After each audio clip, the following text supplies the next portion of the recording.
ओम श्री गुरु सत्ताय नमः। सभी को प्रणाम। आइए आज हम लोग बात करते हैं कि गायत्री का प्रभाव क्या होता है और ये किस तरह हमारे जीवन में कार्य करता है। हम लोग अक्सर सुनते रहते हैं कि गायत्री के जप करने से जीवन में तरह तरह के बदलाव आते हैं। ये सही भी है, ये होता है, पर ये होता कैसे है? आज हम इसको एक कहानी के माध्यम से समझते हैं। कहानी कुछ इस प्रकार है।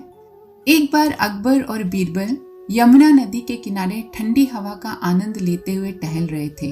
अचानक अकबर ने एक ब्राह्मण को देखा जो बहुत दयनीय हालत में पास से गुजर रहे लोगों से भिक्षा मांग रहा था। अकबर ऐसे क्षण का मजाक बनाने का मौका नहीं छोड़ता था। उसने बीरबल से कहा, बीरबल, ओह, तो ये हैं आपके ब्राह्मण जिनको ब्रह्म देवता के रूप में जाना जाता है और जो इस तरह से भीख मांग रहा है। बीरबल ने उस समय तो कुछ नहीं कहा, लेकिन जब अकबर किले में लौट गया तब बीरबल वापस उसी जगह पर फिर से आया जहां वह ब्राह्मण भिक्षा मांग रहा था। बीरबल ने उससे बात की और पूछा कि वो भीख क्यों मांगता है। गरीब ब्राह्मण ने कहा कि उसके पास जो भी था वो सब उसने खो दिया है।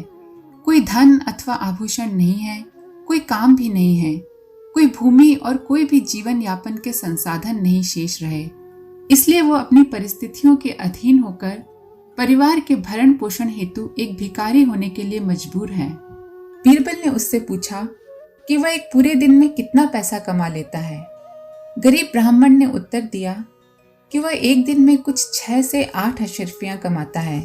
बीरबल ने उसे भीख मांगना रोकने के लिए उसे काम देने की पेशकश की और पूछा, अगर आपको मेरे लिए काम करना पड़े तो क्या आप भिक्षा यापन छोड़ देंगे? ब्राह्मण ने प्रसन्नता पूर्वक पूछा कि मुझे क्या करना होगा। बीरबल ने उससे कहा, आपको हर रोज ब्रह्म मुहूर्त में स्नान करके स्वच्छ वस्त्र धारण करके प्रतिदिन इसी स्थान पर सुबह से शाम तक की अवधि में 101 माला गायत्री मंत्र का जाप करना होगा और हर शाम को आपके इस स्थान को छोड़ने से पहले आपको 10 अशर्फियां पहुंचा दी जाएंगी। बस शर्त यह है कि आप किसी से भी भिक्षा नहीं मांगेंगे। ब्राह्मण ने सहर्ष इस काम को स्वीकार कर लिया। अगले दिन से वह ब्राह्मण एक अलग ही व्यक्ति था। वह उसी स्थान पर बैठा, लेकिन किसी से भी भिक्षा याचना नहीं की। वह दिन और दिनों से अलग था, क्योंकि उस पूरे दिन ब्राह्मण ने भिखारी के रूप में कोई अपमान की भावना नहीं झेली और गायत्री जप के असर से उसका मन प्रफुल्लित रहा। उस शाम को वह प्रसन्न चित्त हो 10 अशर्फियां लेके अपने परिवार में लौटा। दिन बीते तो बीरबल ने उसके जप की माला संख्या और अशर्फियों की संख्या दोनों बढ़ा दी। अब थोड़ा थोड़ा करके ब्राह्मण को गायत्री मंत्र के इस जाप में आनंद आना शुरू हो गया। उसके दिल को गायत्री मंत्र की शक्तियां दीन दुनिया के प्रभाव से दूर ले जा रही थी। अब वह जल्दी से घर लौटने अथवा अन्य इच्छाओं के लिए चिंतित नहीं था। भूख प्यास इत्यादि शारीरिक व्याधाएं उसे अब पहले की तरह नहीं सताती थी। धीरे धीरे गायत्री मंत्र के शक्तिशाली सतत जप के कारण उसके चेहरे पर तेज झलकने लगा। उसका तेज इतना प्रबल हो गया कि आने जाने वाले लोगों का ध्यान सहज ही उस ब्राह्मण की ओर आकर्षित होने लगा। वहां अधिक से अधिक लोग ब्राह्मण के दर्शन मात्र की इच्छा से आने लगे और स्वतः ही वहां पर मिठाई, फल, पैसे, कपड़े आदि की भेंट चढ़ाने लगे। कभी 6 से 8 अशर्फियां कमाने के लिए जो ब्राह्मण सारा दिन अपमानित जीवन जीता था, आज उसे न तो अपमान झेलने की जरूरत थी, न ही बीरबल से प्राप्त होने वाली अशर्फियों की याद थी और न ही श्रद्धा पूर्वक चढ़ाई गई वस्तुओं का कोई आकर्षण रहा। अब वो मन और आत्मा से सारा दिन गायत्री जप में समाहित हो चुका था।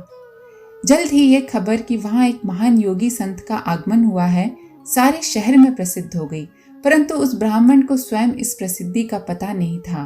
जो लोग वहां दर्शन के लिए आते थे, उन्होंने ही वहां पे ब्राह्मण के स्थान को परिवर्तित करके एक छोटे से मंदिर और आश्रम का स्वरूप दे दिया और दैनिक रूप से वहां पर दिनचर्या, पूजा अर्चना भी होने लगी। जल्दी ही ये खबर अकबर को भी पहुंची और उसको भी इस अज्ञात नए संत के बारे में बड़ी उत्सुकता हुई और दर्शनों की इच्छा हुई। उसने उन संत की तपोभूमि पर दर्शन करने के लिए जाने का फैसला किया और बहुत से दरबारियों, बेशुमार शाही तोहफों के साथ अपनी राजसी शैली में बीरबल को साथ लेकर उन संत से मिलने चल पड़ा। वहां पहुंचकर सारी शाही भेंट अर्पण करके ब्राह्मण के पैर छुए। ऐसे तेजोमय संत के दर्शनों से गदगद हृदय लेके बादशाह अकबर बीरबल के साथ बाहर आ गया। अकबर बहुत खुश और आश्चर्यचकित था इस संत ब्राह्मण के तेज को देखकर। जब अकबर बीरबल ने मंदिर से बाहर कदम रखा तब बीरबल ने अकबर से पूछा, आप इन संत को जानते हैं? जब अकबर ने इनकार कर दिया तब बीरबल ने उसे बताया, ये वही भिखारी ब्राह्मण है जिस पर आप कुछ महीने पहले व्यंग कर रहे थे और कह रहे थे कि यही ब्राह्मण देवता होता है क्या? और आज आप बादशाह अकबर इन्हीं के पैरों में शीश नवाकर आए हैं। अकबर के आश्चर्य की सीमा नहीं रही और उसने आश्चर्य और असंख्य सवालों में डूबते उतरते मन को संभाल कर बीरबल से पूछा, ये इतना बड़ा बदलाव कैसे हुआ? बीरबल ने कहा, वह अपने मूल रूप में ब्राह्मण है, बस परिस्थितिवश अपने धर्म की सच्चाई और उसकी शक्तियों से दूर था।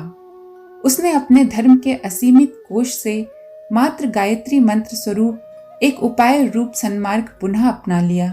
और देखिए कि इन ब्राह्मण की आज क्या जगह है और कैसे आपने बादशाह ने सर नवाया उनके तेजोमय स्वरूप के सन्मुख। बस सरल रूप में यही गायत्री का प्रभाव है।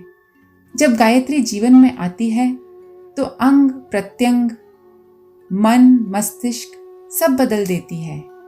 ये कहानी हम सभी पर समान रूप से लागू होती है। आज पहले से भी कहीं अधिक आवश्यकता है कि हम पुनः अपने धर्म से जुड़ें, अपने संस्कारों को जानें, उनको मानें और उज्जवल और तेजोमय भविष्य की ओर आगे बढ़ें। आज इस कहानी के माध्यम से हमने जाना कि गायत्री का प्रभाव क्या होता है।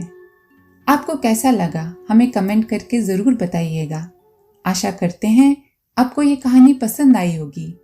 अंत में आप सभी से निवेदन है कि अपने मित्रों व परिजनों के साथ जरूर शेयर करें। आप सभी का बहुत बहुत धन्यवाद। ओम शांति। हमारे YouTube चैनल को सब्सक्राइब करें और बेल आइकन को दबाकर ऑल पर क्लिक करें ताकि नोटिफिकेशंस आपको मिलती रहें।